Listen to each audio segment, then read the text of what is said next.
Good morning, good morning, good morning, good morning, everyone, on this beautiful January morning. To those that have not had the opportunity to meet, Happy New Year and welcome to 2023. Good morning. My name is Sharon Stroy. I am the Director of Public Engagement in the School of Public Affairs and Administration and the Director of the Truth, Racial Healing, and Transformation Center at Rutgers University, Newark. On behalf of Chancellor Nancy Cantor, the executive leadership team, deans, faculty, staff, and students, we would like to welcome you to the seventh annual National Day of Racial Healing. Before I begin, I want to take a moment to acknowledge the land and the labor that has helped bring us here to this day.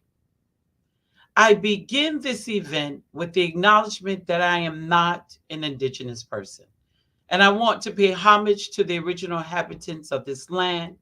We gather together today from many locations, but for those individuals physically located in New Jersey, where Rutgers University Newark is located, we acknowledge that we are in the traditional territory of the Lenni Lenape, the indigenous people of the land. We honor the Lenape tribal communities that still remain in their homeland and those of the diaspora that were forced to migrate away. We respectfully acknowledge that from ancient times, the Lenape and other indigenous tribes have a relationship with the lands and waters across this country.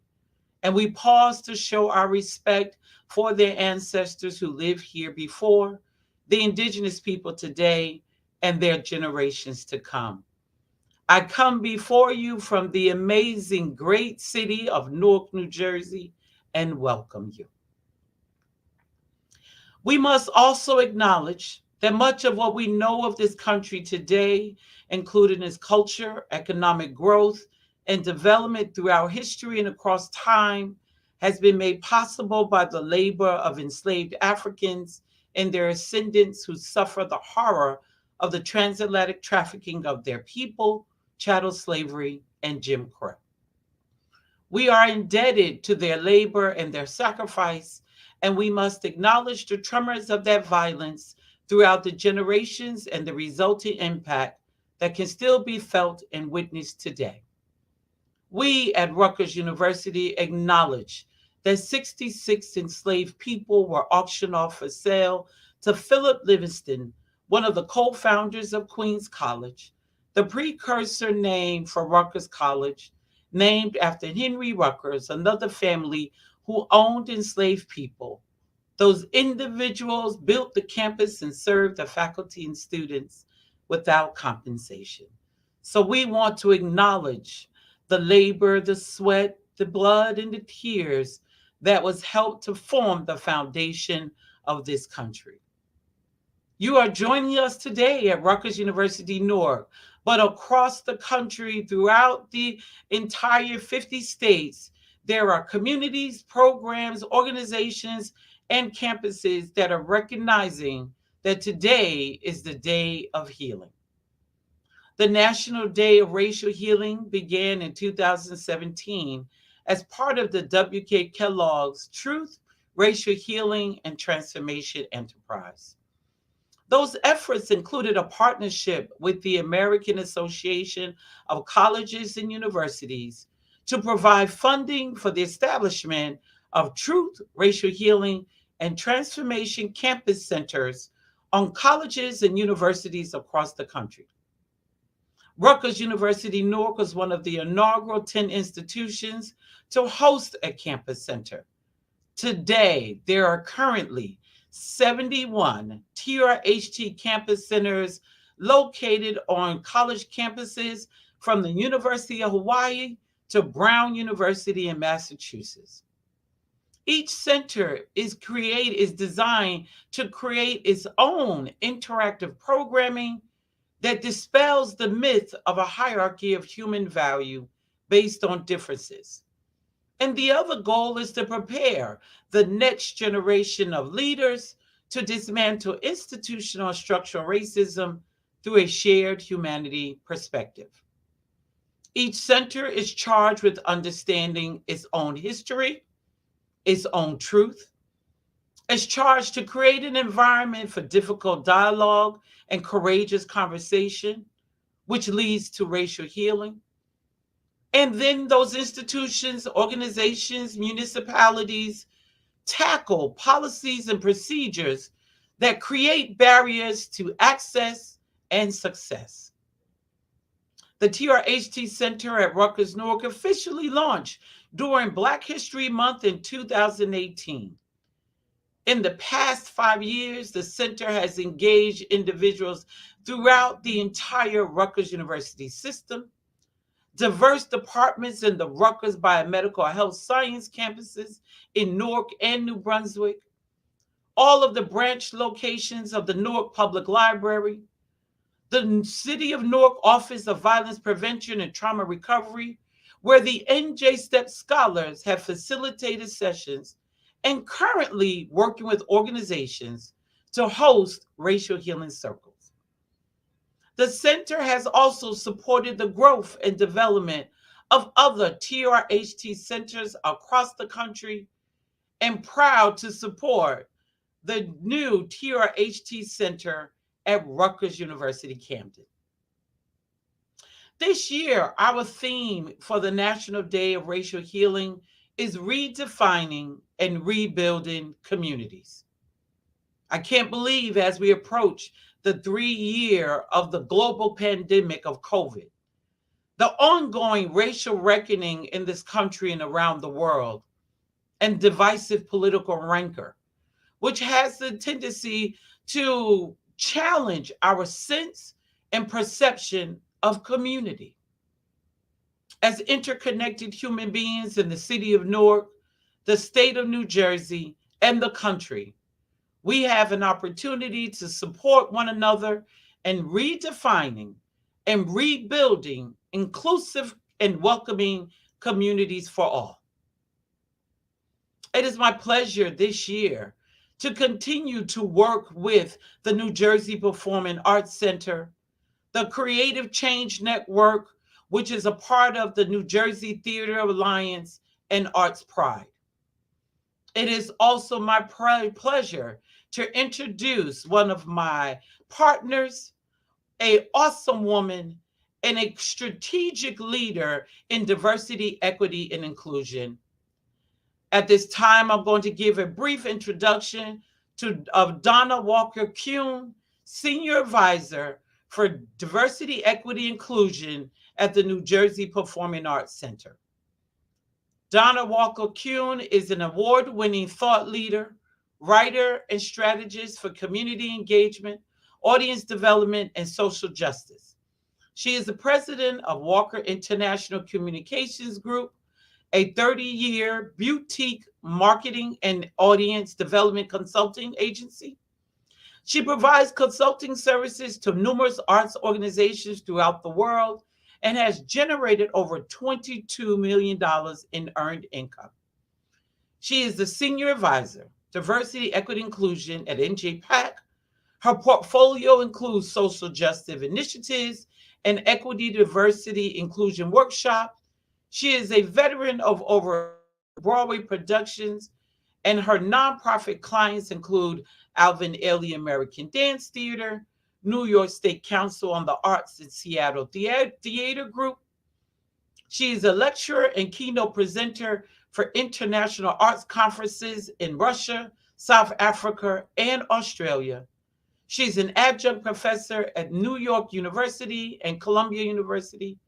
Her first book, Invitation to the Party, Building Bridges to Arts, Culture, and Community, was published in 2005, and her second book, Champions for the Arts, Lessons in Successful Strategies for Engaging Diverse Audience, has been published.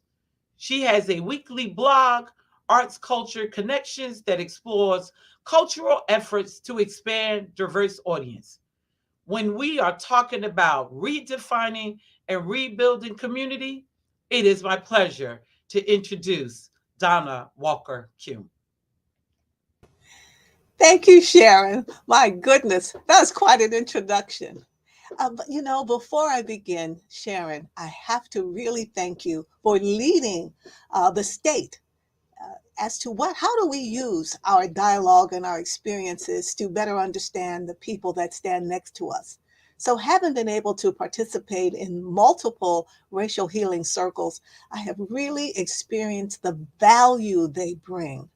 And I want to thank you and Rutgers University for allowing you to share your expertise with us here at NJPAC for our staff, as well as for part of our PSENG True Diversity film series, where you facilitated 3 racial healing circles. So we are definitely the beneficiary of your wonderful training and expertise.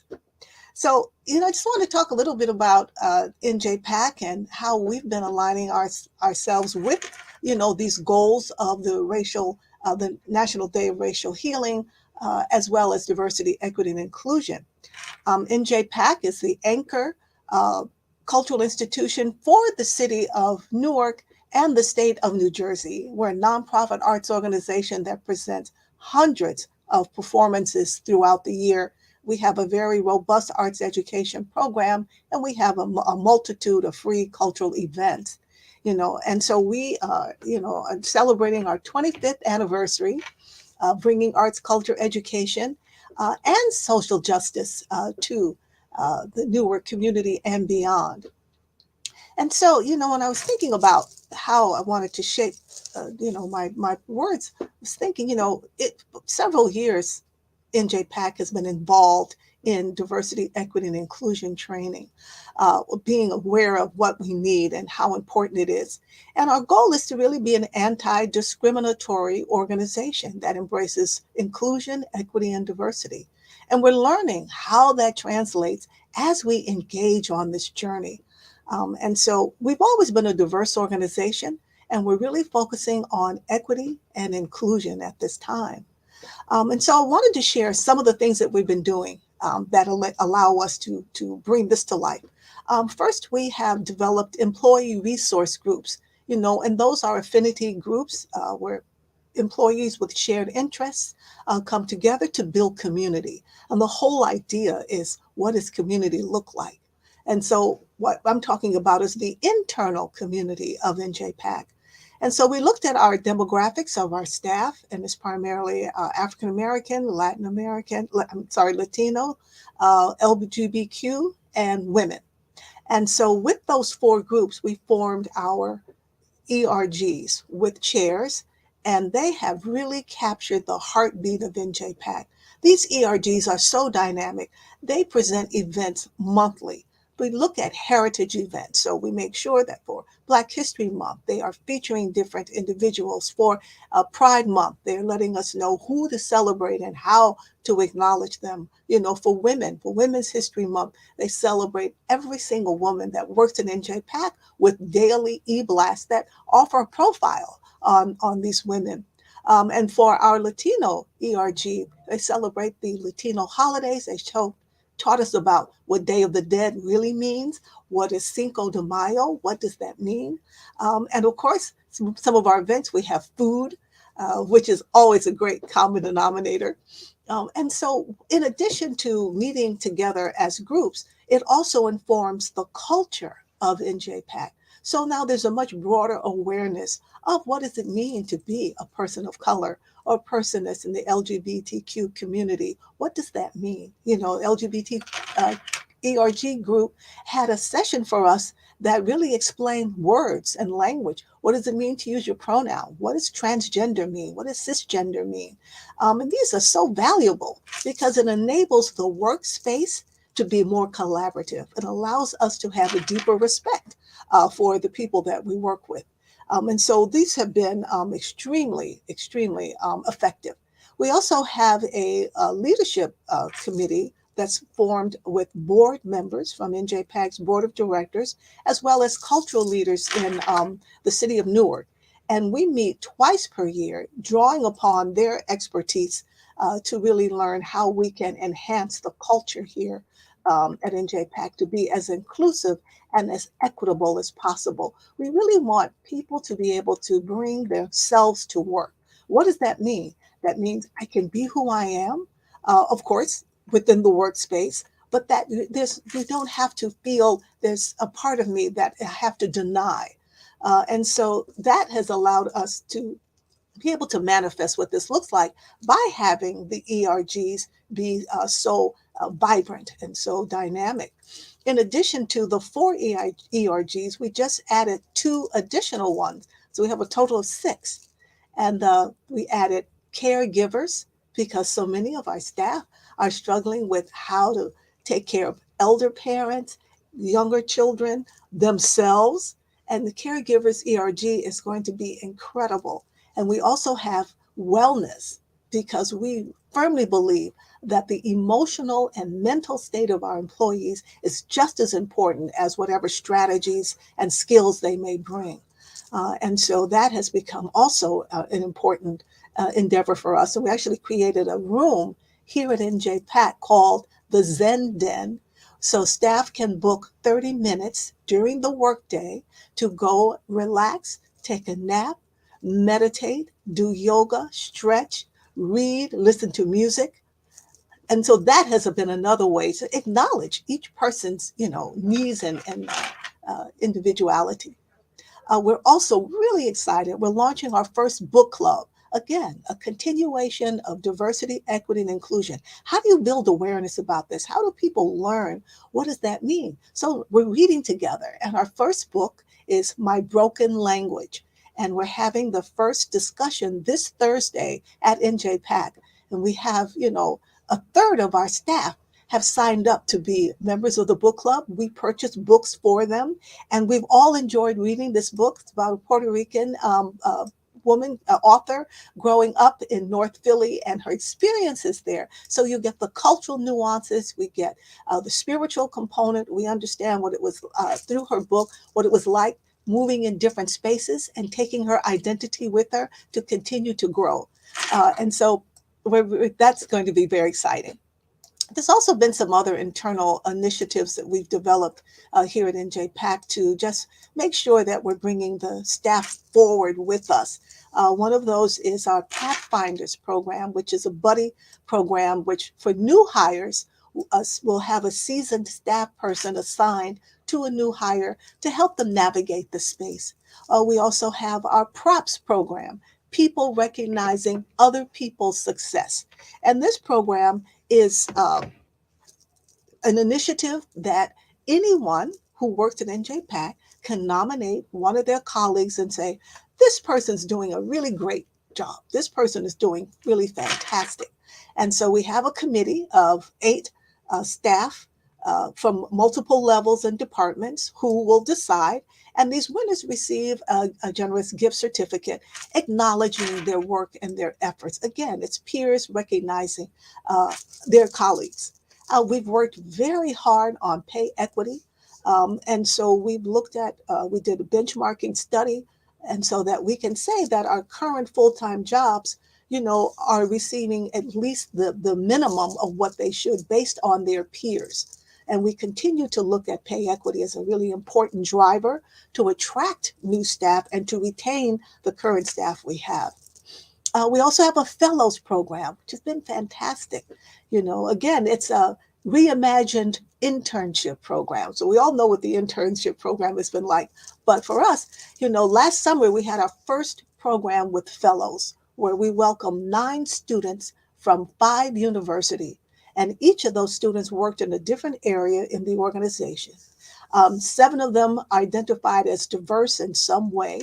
And the goal was for them to build a pipeline of relationships for NJPAC to expand our reputation on their campus and to hire future fellows.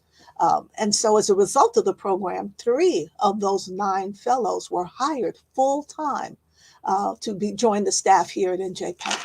They provided invaluable resources, for us over the summer. So those are, just some of the ways that we are being active in this world of building a culture of diversity, equity, and inclusion.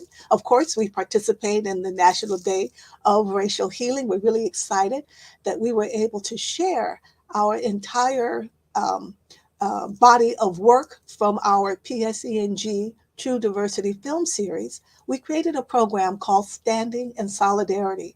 This happened right after the murder of George Floyd. As the state's anchor cultural institution, we realized that we needed to take a stand on social justice. And so we created this program, Standing in Solidarity, which is film and panel discussion that's all virtual. And so for 3 years now, we have explored many different topics in the social justice field. And so we put that compilation together, and that is our submission for the National Day of Racial Healing. So people can watch and pick by topic, watch all of them, whatever, that you feel is of value to you. So that's been really substantial and significant. And I thank you again, Sharon, for just giving us the opportunity to participate in that. Is something our staff is very excited about.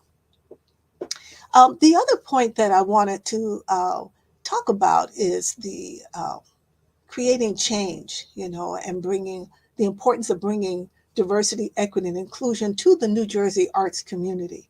So a few years ago, we were just talking, some of our colleagues in different arts organizations, Art Pride and New Jersey Theater Alliance in particular, we were talking about how can we as a state start to move towards building diversity, equity, and inclusion in our respective arts organizations.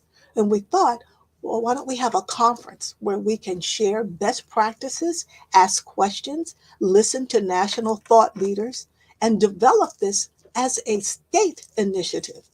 And so, of course, our first one, which was held 3 years ago, was virtual because we were in the middle of the pandemic. And so we had, 500 people attending online for a day of conferences that really looked at what does it take to advance this culture of inclusion, to become anti-discriminatory and anti-racist in our practice. Well, how do we become more accessible? So it was a series of workshops, keynotes, panel discussions that was all curated by the planning committee of, the New Jersey Theater Alliance, Art Pride, um, NJPAC, and of course, Sharon and the role of Rutgers University. And that has continued to grow and be successful. We know that based on the participation of, the arts organizations, they're able to take these tools back to their organizations and say, this is what I learned, this is what I heard, as well as hearing best practices of organizations saying, well, we tried this and this has been great, and this is the effect and the result of that.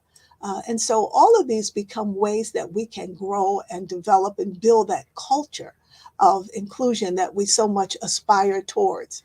And so when I think about the future, I think about for New Jersey and how, this National Day of Racial Healing is such an important benchmark, towards humanity advancing forward. I'm just so excited that in New Jersey Performing Arts Center in particular, we've been able to explore and implement several initiatives that allow us to examine ourselves, our practice, our work, and then this builds the community that is reflected externally. And so the work that we're doing internally, we know that then our community can see this, as they observe, as they are part of what we do. Today, we're having our annual Martin Luther King Jr. dinner, which is a way that we acknowledge civic engagement, and we acknowledge two individuals from the community who have really contributed dynamically towards the building, Newark as a place that really responds and respects humanity. And so the future looks really bright, very exciting.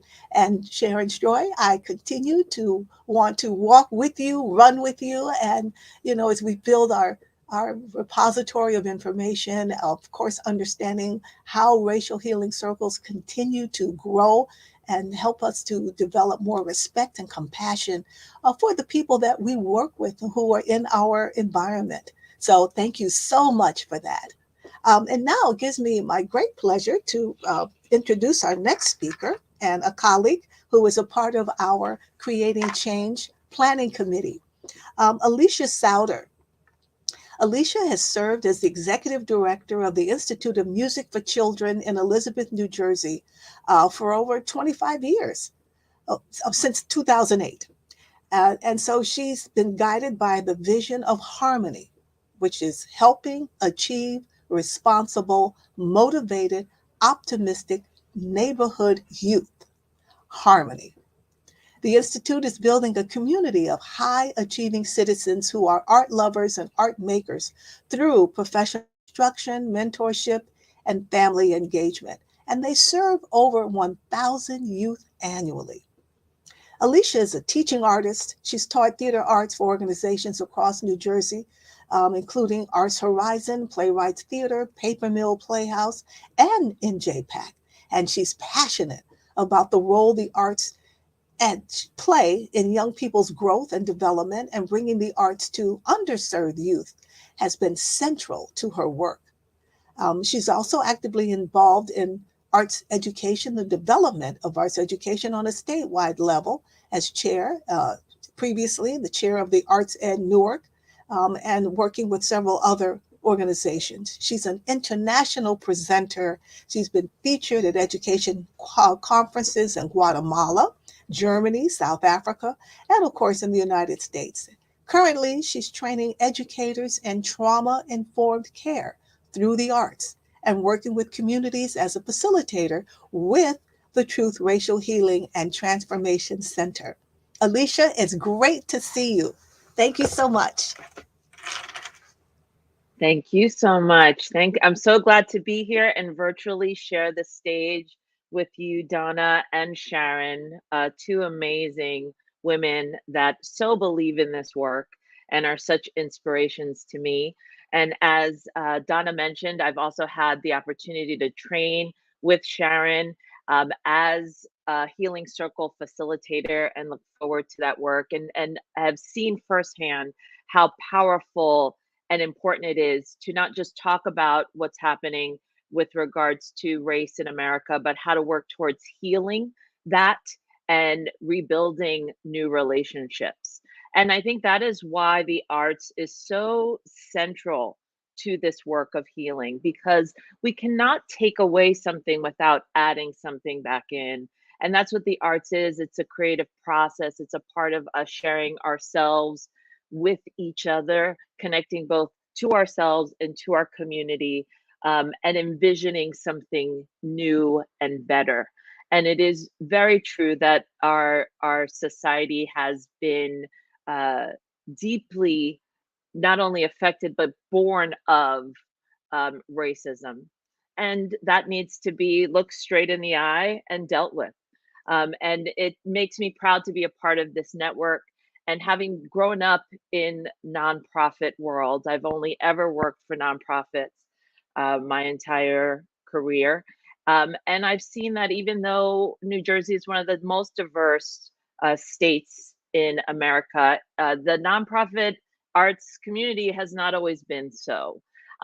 So, as a steering committee member of the Creating Change Network, I get to be a part of seeing that continually transform and seeing our arts community take the reins in making change and building a better New Jersey and, of course, a better America. And I also get to do that work at my organization, the Institute of Music for Children in Elizabeth, New Jersey, where equity is at the core of the work that we do and has been since its inception. It was founded by Black and Brown women, and is led by and also serves that community of Black children and Latinx children and also immigrant families. And that is what we do. So that at every level, our teaching artists, our youth leaders, the children we serve, our leadership and our governance. And that is part of how we achieve this work, is the authentic connections that we build.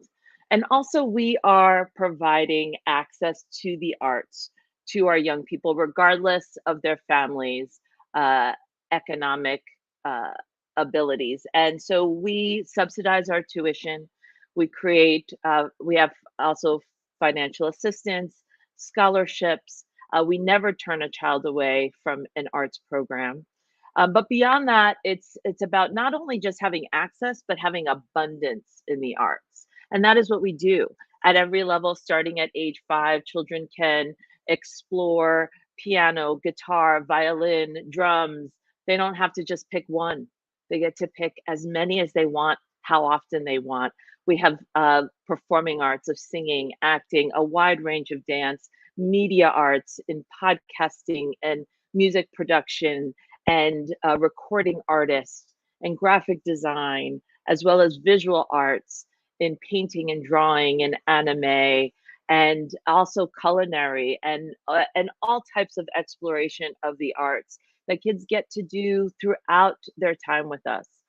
In addition to that, we also have workforce development program where young people are trained and employed and are able to really understand their role as a working young person and be able to really have leadership and move forward beyond the institute, but really build those skills so they know how to succeed.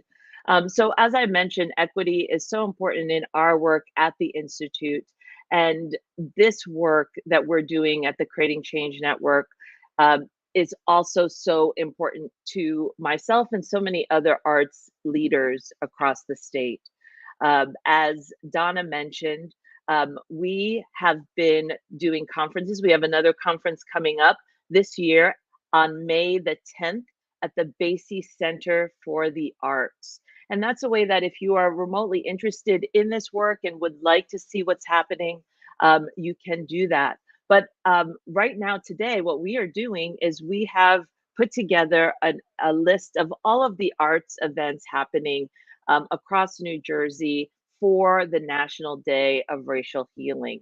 And what you can do is go to our website at jerseyarts.com backslash NDORH, which of course is for National Day of Racial Healing. Again, that's jerseyarts.com backslash NDORH to see all of the wonderful events happening not only today, but through the week and through the month, celebrating this National Day of Racial Healing with virtual as well as in person arts events. You will find something for everyone here, and it'll give you a chance to really connect with why this is so important to discuss, but also why the arts are so valuable in our quest for equity. Again, the work of Creating Change Network is a collaboration between the New Jersey Theater Alliance and Art Pride of New Jersey. And those are our two largest service organizations. And we're guided by a steering committee of arts professionals and social justice leaders like Donna and Sharon and myself. And the Creating Change Network is committed to the long term endeavor of shifting culture, empowering leaders, sharing strategies, ensuring accountability, and sustaining hope so that individuals and organizations can progress in this work. And if you are interested in moving forward with us, please visit the New Jersey Theater Alliance website at njtheateralliance.org backslash creating change dash network. And you'll find out more about our conference. You can also see all of our events happening and can get involved some more. So thank you for this day. Thank you for having me, and enjoy.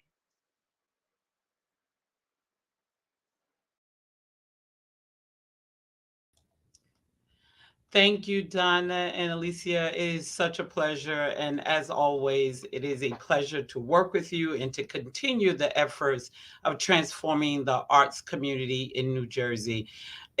We are talking about community, which means it's important to collaborate.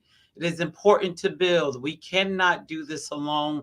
And I thank you for the remarks, but I am clear that I am not doing this amazing work by myself. The TRHT Center at Rutgers University Newark is considered a national leader in the network. We have been asked to share and collaborate with other colleges and universities across the country. This past year, we had the pleasure of presenting at the 2022 annual conference for the Hispanic Association of College and University with my amazing colleagues, Gary Santos Mendoza, the director of the Intercultural Resource Center at Rutgers University Newark, and Associate Professor Arturo Osorio in the Rutgers Business School, Newark and New Brunswick. We could not do this work. We cannot assist in transforming communities, building collaborations and coalition without the leadership of Chancellor Nancy Cantor and her executive team.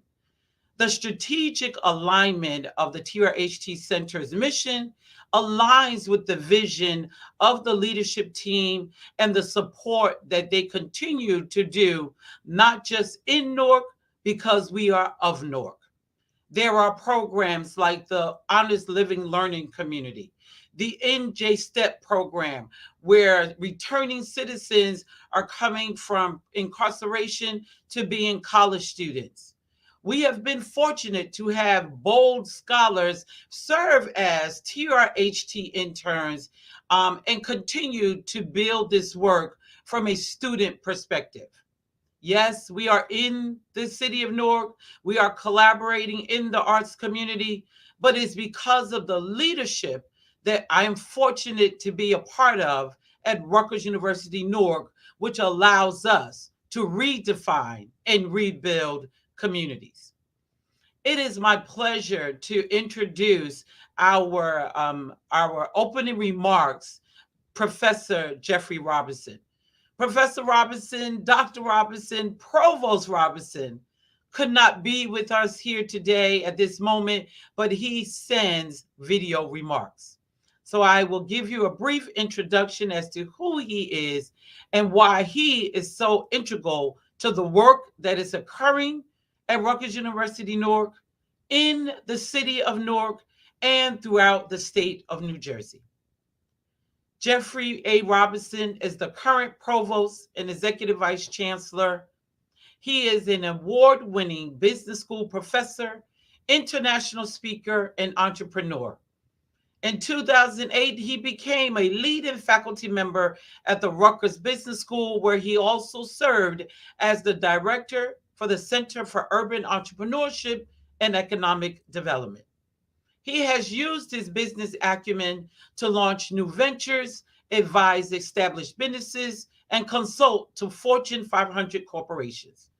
Through his research, entrepreneurship, and community activities, he makes direct impact in entrepreneurship and economic development policies and practices in the state of New Jersey and beyond. He is the author of books and articles on such topics as social entrepreneurship, African American women in entrepreneurship, minority technology entrepreneurship, and the patterns of Black employment. He is the co author with Dr. Randall Pickett of Black Faces and White Spaces, 10 Game Changer Strategies to Achieve Success and Find Greatness. Dr. Robinson is also the co founder of the Newark, New Jersey based consulting company, BCT Partners. Dr. Robinson is the father of 3 children and the husband of Valerie Mason Robinson. He's an active member of the community and volunteers his time with many causes. Dr. Robinson believes in the words, "To whom much is given, much is required." In his endeavors to use his talent, time, and treasure and touch to encourage and inspire others to reach their God given potential.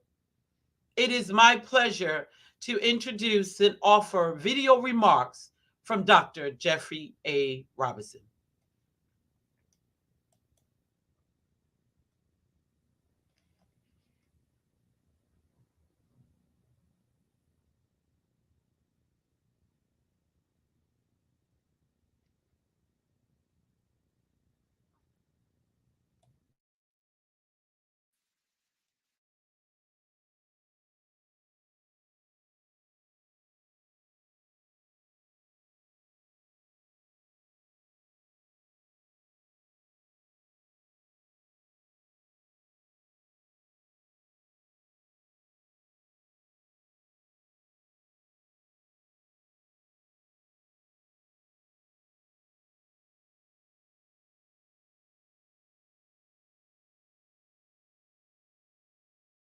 Hello, everyone. I'm Jeffrey Robinson, the Provost and Executive Vice Chancellor of Rutgers University, Newark. Welcome to the 7th Annual National Day of Racial Healing. It's a time to discuss, reflect, experience, and imagine a society and community of belonging. The Truth, Racial Healing and Transformation Center at Rutgers University, Newark was one of the 10 inaugural centers selected by the Association of American Colleges and Universities with funding from the W.K. Kellogg and Newman's Own Foundations back in 2017. So we've been around a little while. Now there are 71 TRHT campus centers across the country. Well, I'm very excited to be here to welcome you and to tell you that today's program and all the programs that are taking place over the next few weeks are all designed to be something special.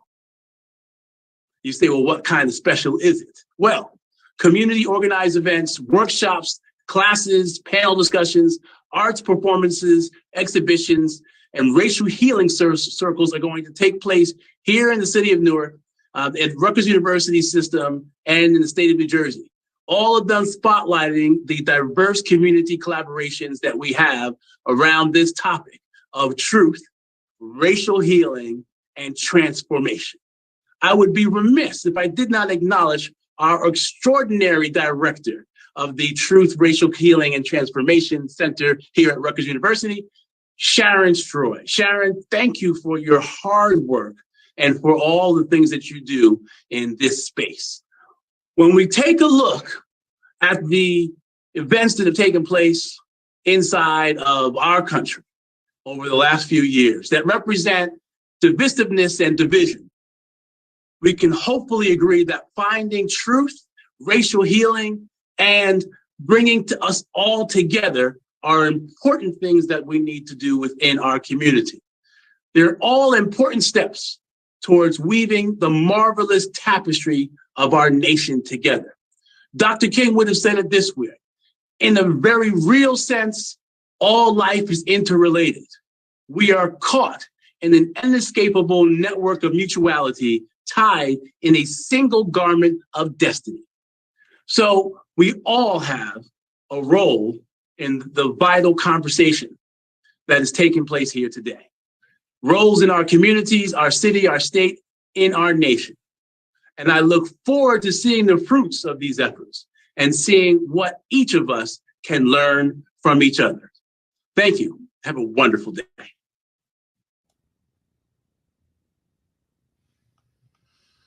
As always, as Dr. Robinson, it is a pleasure to work with you and continue to do this work in your new role as Provost and Executive Vice Chancellor.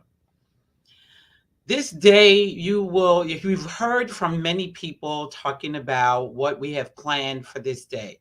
But I want to give you a brief introduction and outline what is going on today at Rutgers University Newark. So this is our opening session. Welcome, everyone, and thank you for joining us. At 12 o'clock, we will have an in-person community building activity for the faculty, staff, and students of Rutgers University Newark. Why is that important? Because every National Day of Racial Healing also happens to fall on the first day of the spring semester. So this is the first day of the semester, and we welcome everyone back to a new semester into the springtime as we continue to grow forth in educating the next generation of leaders. So meet us at 12 o'clock and the TRHT interns in the Paul Robeson Campus Center to engage in some community building activities because we want to engage. Rutgers University Newark is accustomed to excitement, energy, advocacy, and activism from our students. Here is an opportunity to meet with us in the first floor of the campus center just to share a few words, grab some candy, and engage with the Rutgers University Police Department and the representatives from the Health Promotional Division of Rutgers University Newark. Then at 1 o'clock, come back into the live stream and join me in a panel discussion titled Creating Communities Through Collaboration. This work cannot be done without collaboration. You will have an opportunity to hear from Aisha Maribel, Vice President for Community Engagement at NJPAC, and Beth Mitchell, a DEI advisor from the Jewish Community Center of Central New Jersey, another partner for the Truth, Racial Healing, and Transformation Center. Then at 2:30, we will have another panel, but this panel includes our alumni, Rutgers University students who have graduated and moved on to their careers to share their remarks and experiences about how they viewed community while they were here and how their experiences at Rutgers University Newark helped shape their role, even some of their careers of community engagement. So that means we're also laying a foundation for our future, but you now here get a chance to hear about it from our students, our alumni. And at 6 p.m., as we do every year for the past 6 years, we close out the day at Rutgers University Newark with the Healing Sounds of Newark. For the past 2 years, this event has been virtual. When we first launched in 2018, we had faculty, staff, community members come out and share spoken word, poetry, arts exhibition, and they shared it in a public space. Well, this is our first time after the past 2 years of being in person in the Paul Robeson Campus Center in the Essex Room. All are welcome. Come and listen to some poetry, spoken word, as we close out the day at Rutgers University Newark in the Healing Sounds of Newark. The Healing Sounds of Newark was an initiative that was originated by students in the Honors Living Learning community. So you'll also get a chance to see some of the alumni continue to give back to their community that helped form and shaped who they are. I'm always excited to hear from the students as well as the alumni in how they define and build community. I want to take a moment to share a video. It is a new video with funding from the American Association of Colleges and Universities to highlight the work that we are doing in the city of Newark. One of the most strategic, transformative partners is the NJ STEP program.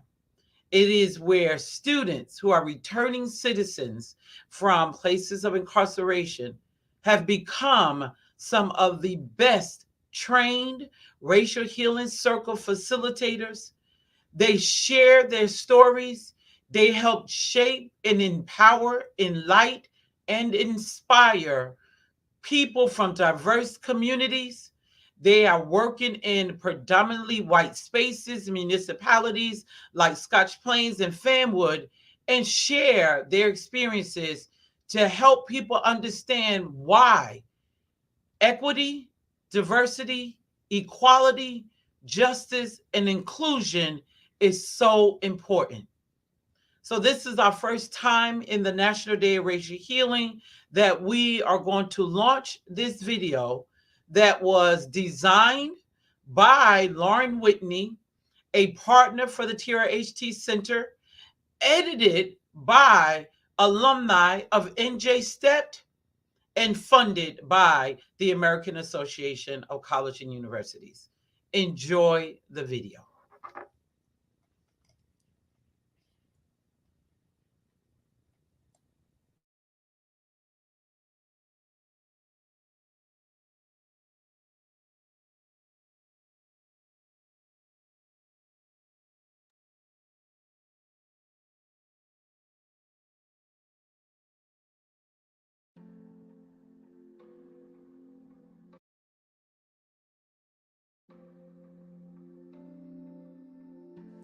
Newark, New Jersey is a 350-year-old city that has seen a lot, that has witnessed a lot. The 1967 rebellion that happened in the city, the residue of that is still there. In 2017 was the first time that the city had leadership. All of the leaders came to the table to say, it's time to do something for the city of Newark. One of the foundational pillars of the TRHT framework is economy. How do we as a society address structural inequality and barriers to education, employment, and economic opportunities? The Truth, Racial Healing, and Transformation Center at Rutgers University Newark was honored to partner with the New Jersey Scholarship and Transformation Education in Prisons Program, NJ-STEP, a prison to college program to address the economic and educational barriers formerly incarcerated individuals encounter when returning to communities.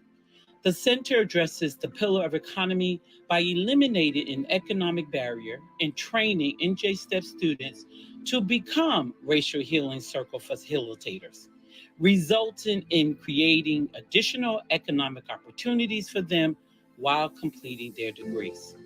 They are some of our best facilitators because they've lived in systems of inequality and inequity. My name is Dominique Graham. So I currently serve as the Mountain View Community Counselor for NJ-STEP. And in my role, I work with currently and formerly incarcerated students who are transforming their lives through education. In their experiences in NJ-STEP, they have the opportunity to take part in extracurricular and other opportunities to advance themselves and to build their network. And TRHT was presented as one of those opportunities. The NJ-STEP program here at Rutgers University Newark is a program that begins with individuals who are incarcerated in prison. So instead of the school to prison pipeline, we have the prison to school pipeline. And as a part of that collaborative conversation, the Truth, Racial Healing Transformation Center was intentional about partnering with them. But let me just say, for me and myself, that there were students that I didn't know their stories. I didn't understand their lived experiences. I didn't understand the journey and the trajectory that they were on. Before we can really engage in collaborative, authentic work, myself and the advisory committee of the TRHT Center needed to meet with the students. We needed to understand their stories. We can't create programs for individuals if we don't understand their truth and their authenticity. I feel like my voice is impactful to Truth and Racial Healing circles because of my background. I come from a prison background. I was incarcerated, so that puts me in real-time proximity of a lot of things that people go through currently. The people that we facilitate that are going through things currently. So my voice carries weight because I've lived the experience. I've seen that side. I've been inside. I've come home and I've remained productive to try to make change. So I think that the advice that I have is real pertinent and it'll help a lot of people.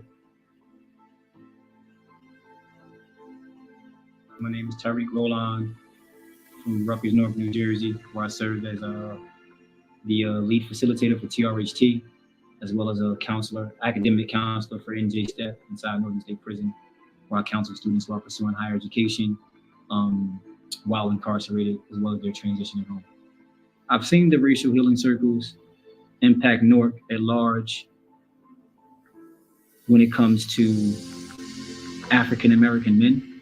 I think that for us in our community, that we haven't had an opportunity to heal, and it was really talked about.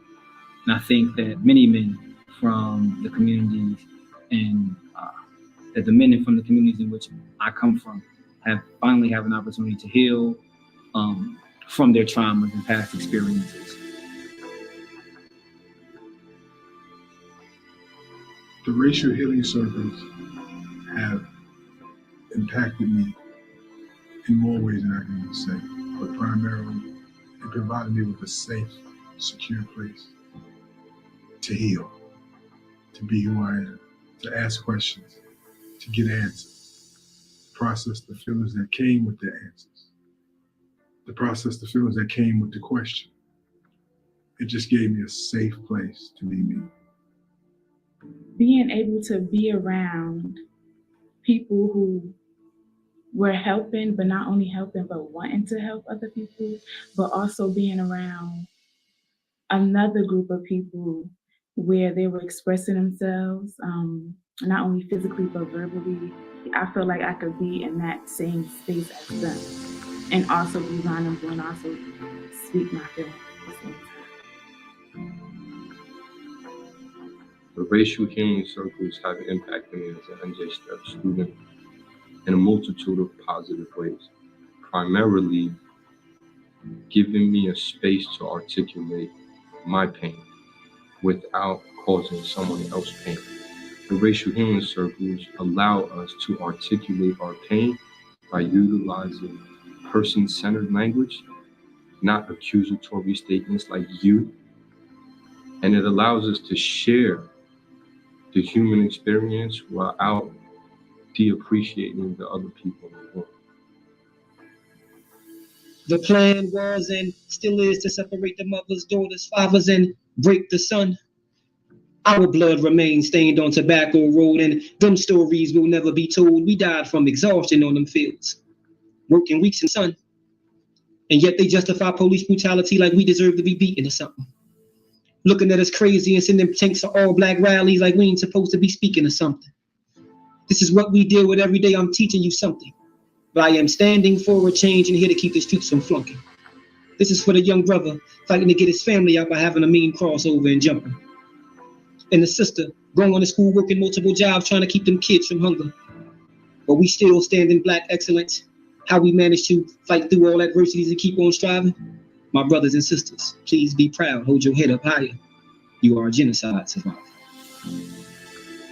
Healing looks like freedom. Transformation looks like community. Truth is building. Truth is peace. Transformation is phenomenal. Racial healing is transcendent. Racial healing is redemption.